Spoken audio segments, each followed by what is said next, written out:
안녕하세요. 자, 이번 시간에 배울 주제는 바로 무엇이냐? 일제강점기라는 주제로 이제 공부를 시작할 건데, 일제강점기가 뭐냐? 바로 1910년 8월 29일 경술 국치일, 1910년 경술년 국가 치욕을 당하게 되지. 바로 우리나라가 일본의 식민지로 전락하게 되거든. 바로 그 1910년부터 우리가 광복을 맞이하는 몇 년? 그렇지, 1945년 8월 15일까지 10년부터 45년까지의 이 시기를 일본이 우리를 강압적으로 점령하고 통치하던 시기다 라고 해서 일제강점기라 불러. 자, 그럼 일제강점기는 어떤 식으로 공부하는 게 좋냐? 역시나 마찬가지. 몇 년 단위로 기억하자? 10년 단위로 기억하자. 1910년부터 45년까지 10년 단위. 첫 번째 1910년대, 두 번째 1920년대, 세 번째 1930년대 이후라는 이름으로 45년까지 역사를 배워. 그래서 쉽게 공부하는 방법, 일제강점기는 상등분해서 공부하는 게 효과적이라는 거. 자, 그럼 오늘 그 첫 번째 일제강점기 뭘 배울 거냐? 자, 이렇게 1910년부터 45년까지 어떻게 일본이 우리를 통치했는지 식민지 시절의 통치 방식, 식민통치라는 이름으로 공부할 거야. 자, 역시나 몇 년 단위로 기억하자? 그렇지, 10년 단위로 기억하자는 거. 그럼 그 첫 번째, 1910년대 일본은 우리를 어떻게 통치했냐? 그렇지, 바로 무력을 수단으로 통치했다라고 해서 무단통치라 불러. 그럼 왜? Why? 왜 일본은 시작하자마자 우리를 힘으로, 무력으로 찍어 눌렀을까? 그렇지, 우리 조선인들에게 공포심을 심어주는 거야. 일본에게 저항하면 큰일 나는구나. 일본에게 저항하면 이렇게 무력으로 죽거나 다치거나 불구가 될 수 있구나. 그래서 얻을 수 있는 일본 입장에서 효과, 한국인들의 저항을 억제하려고 했던 거야. 그래서 힘으로 찍어 누르거든. 그럼 과연 10년대 어떻게 힘으로, 무력으로 찍어 눌렀는지 통치 내용을 살펴보자고. 자, 기본적으로 조선 총독부, 일본이 우리나라 식민 통치하려고 만든 식민 통치의 중추기관, 우리나라 모든 결정을 다 여기서 하는 거지. 자, 그리고 일본이 중추원이라는 걸 만드는데, 중추원은 원래 우리나라에 있었던 기구야. 근데 그 중추원을 자문기구란 이름으로 해서 일본이 정치할 때 이 중추원과 같이 묻고 답하면서 정치 같이 하겠다라고 만든 거거든. 근데 실제로 중추원에서 뭔가를 묻고 한 번도 모여서 회의한 적은 없어. 일본이 그냥 다른 나라에 소개할 때 우리는 조선인들을 무조건 괴롭히는 나라가 아니야, 조선인들과 함께 정치하는 아주 민주적이고 아주 협조적인 우리 일본이야 라는 식으로 홍보하려고 만든 거야. 핵심은 조선 총독부에서 다 한다는 거. 자, 그리고 헌병경찰제, 너무나 중요한 제도지. 경찰의 역할을 헌병, 군인이 한대. 쉽게 말해 지금 여러분 머릿속에 떠오르는 경찰의 모든 업무를 일본 헌병, 군인이 하는 거야. 즉 군인이 경찰의 역할을 수행하면서 사람들을 감시하고 사람들을 통제하는 굉장히 무시무시한, 바로 무단통치의 상징적인 제도가 헌병경찰제야. 그래서 일부 문제집 풀다 보면 무단통치를 다른 말로 헌병경찰통치라고 부른다는 거. 자, 근데 이 헌병은 엄청난 권한을 갖고 있어. 바로 직결처벌이 가능하다. 그 자리에서 헌병 판단으로 우리나라 사람들을 감옥에 보낼 수 있고, 폭행할 수도 있고, 심지어 뭐 할 수도 있다? 사살, 즉 죽일 수도 있는 권한을 가지고 있는 거야. 너무나 무시무시한 거지. 군인들이 일본 헌병이 돌아다니면서 언제든 직결처벌이 가능하다. 정말 무시무시한 시대. 그래서 우리 일제강점기를 공부할 때 감정이입하면 좋거든. 여러분이 아마 지금 수업 듣는 고등학교 1학년 학생들이 2003년생일 거야. 100년 일찍 태어났다고 생각해봐. 1903년생. 바로 이때가 8살. 여러분 초중학교 시절이라고 생각하면 얼마나 끔찍했을지 더 감정이입이 될 거야. 자, 직결처벌, 그리고 또 다른 말도 안 되는 법을 하나 만들어. 조선 태형령. 태형은 때리다는 뜻이야. 조선인들을 때릴 수 있는 법을 만들어. 이 얼마나 말도 안 되는 거니. 조선인들을 때릴 수 있는 명령이라니. 게다가 이것도 무슨 처벌이 가능해? 직결 처벌이 가능해. 즉 길거리에 가다가 헌병 경찰한테 잘못 보이면 그냥 맞을 수 있다라는 거지. 저를 10년대, 야 조선인들 니들이 무슨 신문을 만들어 언론 하지마. 조선인 니들이 무슨 책을 만들어 출판하지마. 조선인 니들이 뭐하러 모여 집회하지마. 조선인 니들이 무슨 단체를 만들어 단체 만들지마. 모든 자유가 박탈당하던 시대가 바로 10년대. 이 10년대를 대표하는 또 다른 모습이 뭐야? 초등학교 교사가 군복 같은 제복을 입고 칼을 차고 들어가. 이 얼마나 끔찍한 거니? 즉 초등학교 때부터 심어주는 거야. 뭘? 일본 선생님은 무서워. 일본은 무서워. 일본에 저항하면 안 돼를 자꾸 심어주는 거야. 자, 그것이 10년대 일본의 통치 방식이야. 하지마 조선인들 하면 죽어 혹은 다쳐 혹은 감옥에 가. 그 시대가 바로 10년 무단 통치. 뭐 어렵지는 않은 내용이야. 자, 근데 우리 조선인들이 참 대단해. 우리 민족 참으로 멋있어. 이런 말도 안 되는 통치 속에 우린 끊임없이 저항, 독립운동을 했다라는 거지. 그리고 마침내 10년대에 눌렸던 우리 독립운동이 빵! 폭발하는 일이 벌어져. 바로 1919년 그 유명한 3.1운동. 이 3.1운동을 계기로 20년대로 넘어가거든. 자, 3.1운동은 우리 민족이라면 다 한 번쯤은 들어봤을 거야. 민족 최대 규모의 항일운동, 독립운동. 자, 10년대 일본이 무력을 수단으로 이렇게 찍어 눌렀지. 찍어 누른 만큼 우리 민족의 반발은 엄청 거셌던 거지. 그 폭발이 3.1운동이야. 자, 이 3.1운동을 계기로 일본이 깨달아. 아, 조선인들은 누른다고, 힘으로 찍어 누른다고 말을 듣고 겁을 먹는 민족이 아니구나. 어떻게 해야 되는구나. 적당히 회유 꼬시고, 적당히 포섭하고, 적당히 풀어주면서 어르고 달래면서 통치를 해야 되는구나. 그래서 통치 방식이 바뀌어. 20년대 통치 방식을 문화 통치라 불러. 이름 되게 이쁘지? Why? 왜 문화 통치가 나타났습니까? 라고 물어본다면 그렇지, 바로 3.1운동 때문입니다 라고 답할 줄 알아야겠지. 자, 그래서 여기 보면 오, 우리 일본이 달라졌어요. 자, 보통 경찰제. 자, 10년대를 상징하는 경찰이 뭐였지? 그렇지, 헌병 경찰. 군인이 경찰 역할을 했어. 너무나 무서운 거야. 군인이 무장한 상태로 경찰 역할을 하니까. 그래서 일본이 20년대 오케이, 조선인들 무서웠지? 이제 일반 평범한 경찰로 바꿔줄게. 보통 경찰제. 자, 그리고 문관 총독관은 이게 무슨 말이냐? 조선 총독부의 짱이 총독이거든? 근데 이 총독은 반드시 일본 군인이거나 군인 출신만 임명이 가능해. 무관 총독만 가능했다고. 근데 너무 무섭잖아. 군인 출신들만 우리의 리더가 된다는 게. 그래서 오케이, 평범한 문관 총독도 이제 임명 가능하다. 오, 우리 일본이면 달라졌어요. 많이 풀어지고 있지. 그리고 오케이 조선인들, 니네 나라 언어 써. 한글 신문까지 만들어줘. 이때 만들어진 신문이 조선일보, 동아일보. 오케이, 니네 대표는 니네가 뽑아. 지방 선거도 허용해줘. 그래 조선인들, 니들 공부 열심히 해. 교육 기회도 늘려줘. 얘들아, 여기까지만 봤을 때는 말 그대로 무슨 통치야? 그렇지, 문화 통치야. 자, 근데 정말 일본이 우리를 이렇게 풀어주는 걸까? 아니지. 바로 이 숨겨진 모습들이 나타나는 거야. 자, 말만 일반 경찰로 바뀐 거지 그 속을 들어가 보면 경찰의 숫자나 장비는 2배 이상 증가한다. 오히려 우리의 감시와 탄압을 더 많이 하는 시대가 20년대야. 게다가 10년대는 군복을 입고 돌아다녀. 그럼 멀리서 보더라도 제가 헌병 경찰인 걸 알아. 20년대는 경찰들이 어떤 옷을 입고 다녀? 평범한 옷을 입고 다녀. 사복 경찰. 지금 누가 경찰인지 파악이 어려워. 근데 숫자는 늘어났어. 우리를 더욱더 감시하고 탄압하던 시대. 말만 뻔질하게 한 거지.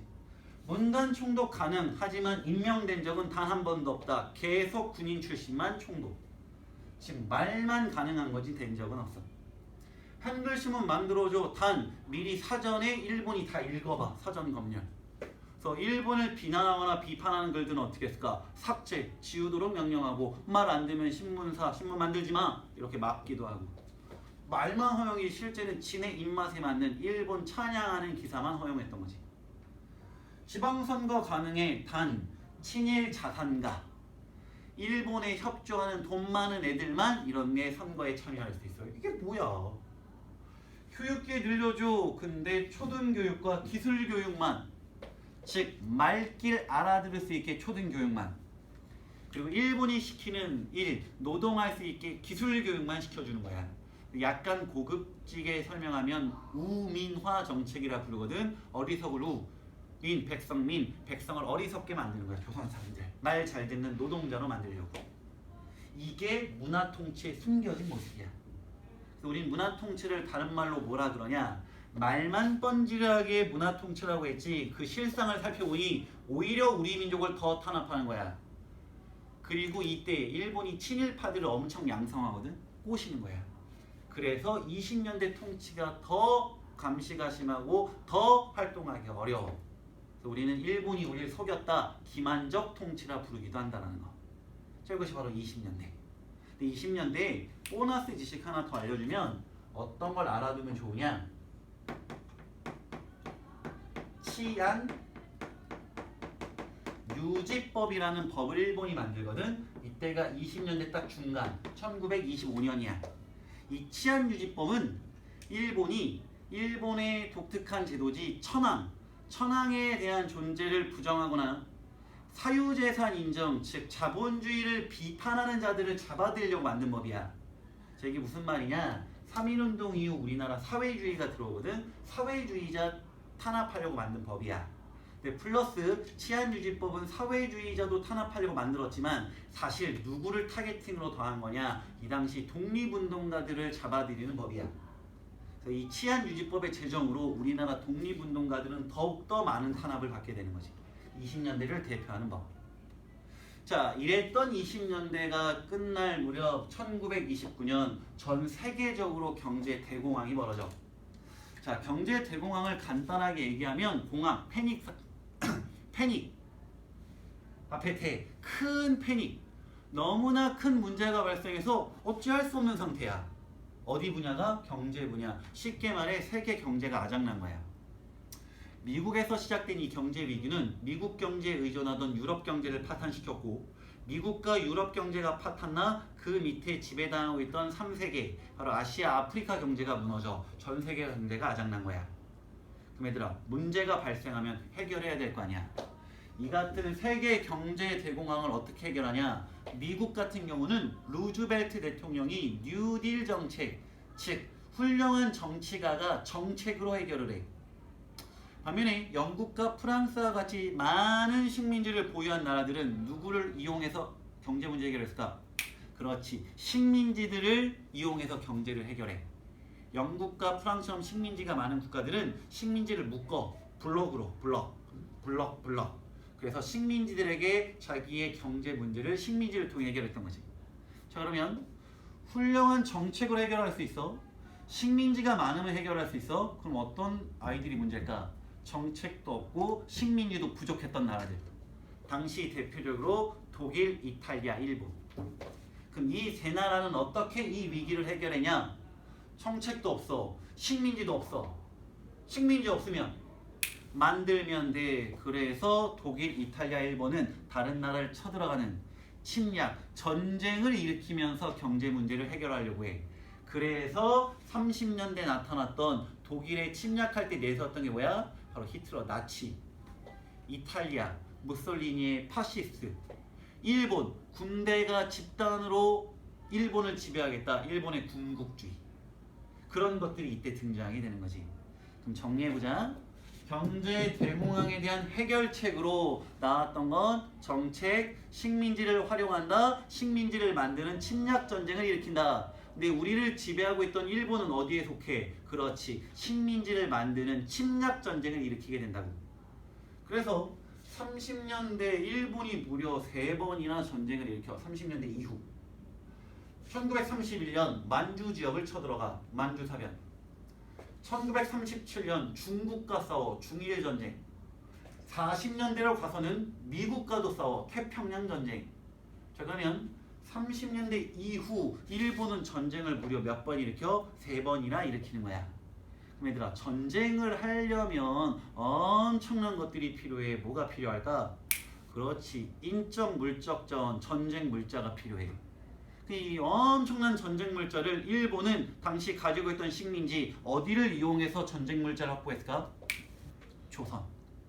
그래서 이런 전쟁을 일으킴에 따라 전쟁 물자를 필요해. 우리나라에서 뜯어가야 돼. 그래서 일본이 어떤 통치를 하냐? 야, 조선인들아, 우리 일본 전쟁 일으켰어. 나 도와줘. 하면 조선인들이 오케이, 협조했겠니? 당연히 반발했겠지. 그래서 일본이 말도 안 되는 통치 방식을 생각해내. 야 조선, 니네 이제 조선인 아니야. 니네 우리와 같은 천황을 섬기는 일본의 백성, 일본인이야. 우리 다 같은 일본인 아니니? 근데 우리 일본이 지금 전쟁을 일으켰어. 다른 나라 전쟁을 벌여. 그러니 같은 일본인이니까 우리 뭐 해줘? 나 좀 도와줘. 그렇지. 전쟁 물자를 수탈하려고 우리나라 민족을 없애. 그게 그 유명한 민족 말살 통치야. 우리 민족을 없애버렸대. 여기서 사람을 죽였다가 아니야. 우리 민족의 정체성, 우리 민족의 뿌리를 말살했다는 뜻이야. 쉬운 말로 바꾸면 조선인을 이제 무슨 인으로 바꾸는 거야? 일본인으로 바꾸는 정책이 민족 말살 통치. 세계 식민 통치 역사에서 유래를 찾아볼 수 없는 매우 끔찍한 통치다. 그 민족의 뿌리를 없애버리는 거야. 자, 내용을 살펴보면 황국 신민화, 황국 천황의 나라, 신의 백성. 즉 일본은 천황이 지배하는 나라. 천황은 일본 사람들 머릿속에 하늘의 황제거든. 즉 하늘의 황제, 즉 신이 내려와서 일본을 다스리는 거야. 그래서 일본 백성을 신의 백성, 신민이라 불렀어. 그래서 천황의 나라, 신의 백성으로 만들어 주겠다. 쉬운 말로 우리나라를 일본으로 바꾸겠다는 거야. 일본인으로 바꾸겠다는 거야. 황국 신민화 정책. 그래서 우리나라 어린애들한테 천황폐하 만만세 막 하는 황국 신민 서사 막 강제로 외우게 시키고, 일본의 신을 모시는 신사 같은 거 강제로 참배하라고 시키고, 내선일체, 일본과 조선은 하나의 몸이래, 하나래. 일선동조론, 일본과 조선의 조상이 같대. 즉 뿌리가 같다라는 거야. 이런 말도 안 되는 억지를 부린다. 우리를 나라를 일본인으로 바꾸기. 그러니까 이제 우리나라 사람 아니잖아. 근데 너는 왜 이호영이냐? 일본 이름 써야지. 창씨 개념. 일본식 이름으로 바꾸는 거야. 이호영이 야스오가 되는 거지. 막 하세기 하면서 미안해 드립 하나 찾는데 재미없다. 자, 한국인이 일본인이 되는 거야. 근데 얘들아, 이름 바꾸는 걸 쉽게 생각하면 안 돼.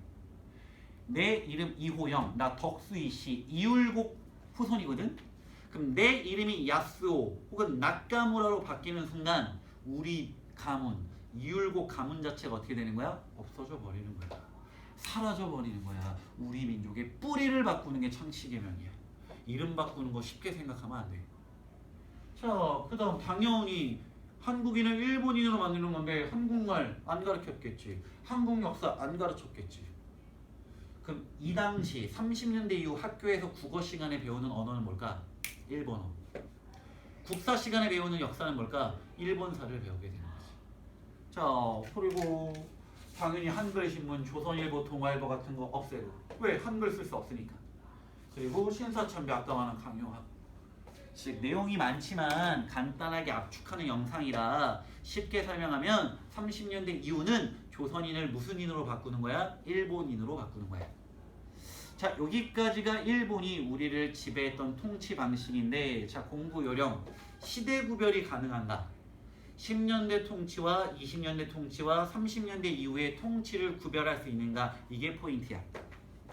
자, 그럼 선생님 30년대 이후에 사실은 45년까지 40년대도 있지 않습니까?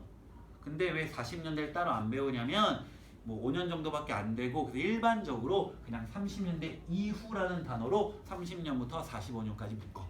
그래서 일제강점기는 3등분하면 된다는 거. 10년대, 20년대, 30년대 이후. 자, 오늘 배운 건 일본이 우리를 어떻게 통치했냐? 식민 통치, 정치 파트를 공부한 거야. 다음 시간에는 이 시기 동안 일본이 우리를 어떻게 약탈했는지, 경제 부분의 약탈, 수탈 부분에 대해서 공부할 거야. 10년대 뺏기는 거, 20년대 뺏기는 거, 30년대 이후 뺏기는 거. 자, 공부 어떻게 해야 될지 흐름이 잡히나? 자, 오늘 수업은 여기까지. 항상 열심히 하고 언제든 궁금한 게 있으면 교무실로 찾아와서 물어보고. 자, 오늘도 화이팅! 안녕!